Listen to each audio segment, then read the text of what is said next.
صحابی کو یہ کہا، ہاں جی، اس صحابی نے کہا میری نسبت طے ہو گئی ہے، میں فلاں انصاری عورت سے شادی کرنے لگا ہوں۔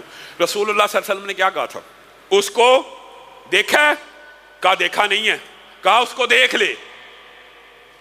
اب مجھے ایمانداری سے بتائیے، حضرت جابر کو بھی کہا، اس صحابی کو بھی کہا، دیگر صحابہ کو بھی حکم دیا کہ جس سے تمہاری نسبت طے ہو جائے، منگنی ہو جائے، پہلی بات یہ پتہ لگتی ہے کہ معاشرے کے اندر صحابہ کا یہ دستور اور چلن پردے کی آیت کے بعد یہ بن گیا تھا کہ وہ عورتوں کو دیکھا نہیں تھے کرتے۔ تو رسول اللہ صلی اللہ علیہ وسلم نے کہا جن سے شادی کرنا چاہتے ہو، جن سے منگنی ہو گئی ہے، اس کو دیکھا ہے؟ نہیں دیکھا، ان کو دیکھ لیا کرو، کیونکہ انصاری عورتوں میں بعض کی آنکھوں میں ایک پرابلم ہے۔ یہ بھی حدیث کے الفاظ ہیں، اپنی طرف سے نہیں کہہ رہا۔ اب مجھے بتائیں ایمانداری سے، منگیتر کو دیکھنے کی جو اللہ نے اور رسول اللہ نے اجازت دی ہے، کیا وہ دیکھنا چہرے کا ہے کہ اس کو برہنہ دیکھنے کی اجازت ہے؟ اگر چہرہ پہلے ہی ننگا ہے اور اگر چہرے کا پردہ ہی نہیں ہے، اگر چہرے کا پردہ ہی نہیں تو اجازت کس چیز کی دی جا رہی ہے؟ عام فہم بات ہے، بڑی جھٹکی بات ہے۔ چہرے کا پردہ ہی نہیں تو پھر کس چیز کی رسول اللہ اجازت دے رہے ہیں؟ اور معاذ اللہ، اب تم یہ جسارت کرو گے کہ رسول اللہ صلی اللہ علیہ وسلم معاذ اللہ ثم معاذ اللہ منگیتر کو جو دیکھنے کی اجازت دے رہے ہیں، برہنہ دیکھنے کی اجازت دے رہے ہیں۔ فَلَيْسَ عَلَيْهِنَّ جُنَاحٌ کی جو آیت ہے، جو عورتیں بوڑھی ہو جائیں، بوڑھی کتنی بوڑھی کہ ان کے ایام آنا بند ہو جائیں اور ان کے اندر نگاہ کی رغبت باقی نہ رہے، ان کے اوپر کوئی گناہ نہیں ہے کہ ان یضعنا ثیابہن، ان کو اجازت ہے کہ وہ اپنے کپڑے اتار لیں۔ گامدی صاحب، کیا ان عورتوں کو جو 60 یا 70 برس کی ہو جائیں، اللہ قرآن پاک میں جو کپڑے اتارنے کی اجازت دے رہا ہے وہ جسم سے دے رہا ہے کہ چہرے کی دے رہا ہے؟ کتنی عام فہم بات ہے۔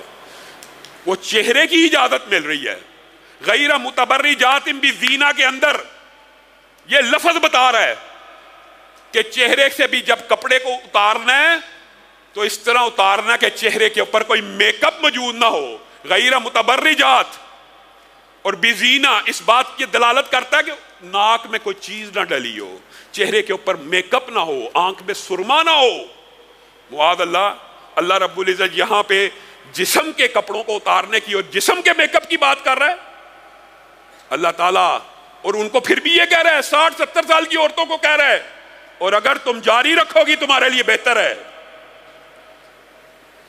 آپ بتائیے، یہ معاشرے کے اندر یہ زنا کا دباچہ، میرے بھائیوں، زنا کا دباچہ، زنا کے مقدمات میں ابتدائی چیزوں میں خدا کی قسم بے پردگی، چہرے کی بے پردگی سب سے بڑی وجہ ہے، اور اسی کو حلال کر دیا گیا، اسی کو حلال کر دیا گیا۔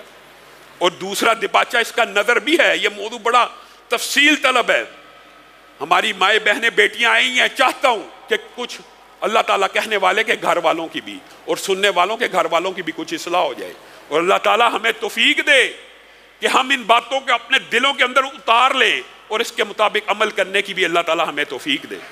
دوسری بات ہے نظر کی، اور ایک ایمانداری سے بتلائیے کہ چہرہ ہی تو مرکز نگاہ ہوتا ہے، چہرہ ہی تو حسن کا مرکز ہوتا ہے، اور چہرے کے اوپر ہی نظر ٹکتی ہے۔ جس طرح چہرہ ننگا رکھنا دباچہ ہے زنا کا، اسی طرح نظر کا چہرے پہ ٹک جانا دباچہ ہے زنا کا۔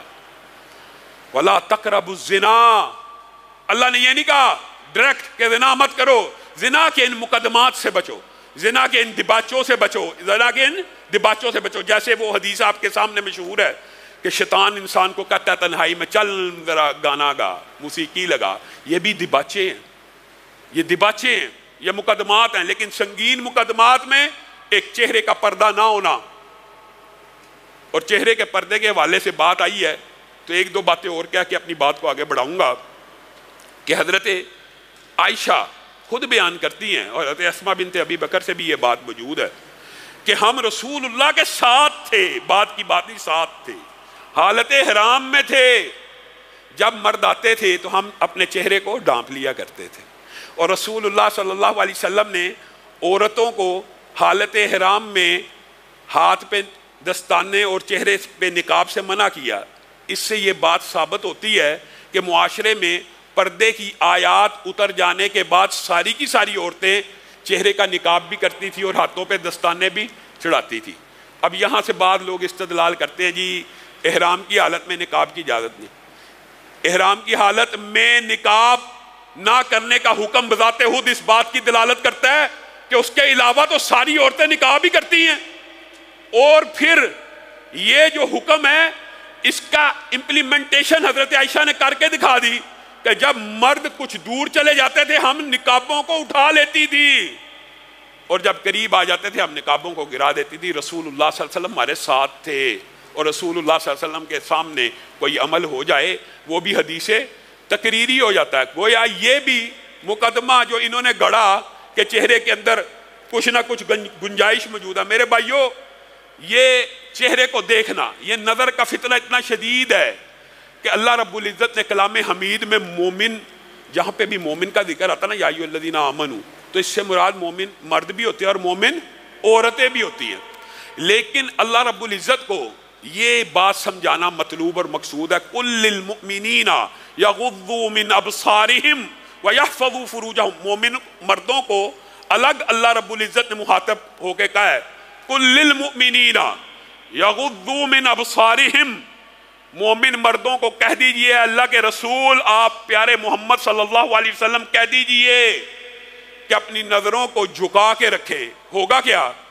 نظر ابتدا ہے، اگر یہ بات سمجھ آ جائے تو زنا سے انسان بچ جاتا ہے۔ نظر ہی انسان کے زنا کے مقدمات کی طرف لے کے جاتی ہے، اور پھر پہلے کیا کہا؟ قُل لِّلْمُؤْمِنِينَ يَغُضُّوا مِنْ أَبْصَارِهِمْ، کہنا کیا چاہیے تھا؟ پہلے اللہ کو کیا کہنا چاہیے تھا کہ اپنی شرمگاہوں کی حفاظت کرو۔ اصولی طور پہ شرمگاہ کا گناہ زیادہ سنگین ہے نا، تو ابتدا سنگین سے ہونی چاہیے تھی نا۔ جہاں پہ بھی آپ نے قرآن پاک میں اسلوب دیکھا سنگین سے ابتدا ہوتی ہے، شرک سے ابتدا ہوتی ہے، پھر باقی گناہوں کا ذکر ہوتا ہے۔ یہاں پہ ابتدا نظر سے ہو رہی ہے، جو بذات خود اس بات کی دلالت ہے کہ یہ نظر ہی انسان کو زنا کی طرف لے کے جاتی ہے، اور شرمگاہ کی حفاظت بعد میں آ رہی ہے۔ گویا نظر اگر پاک صاف نظر انسان کی ٹھیک ہو گئی، زنا کا مقدمہ ہی نہیں آنا، زنا کی نوبت ہی نہیں انشاءاللہ آنی۔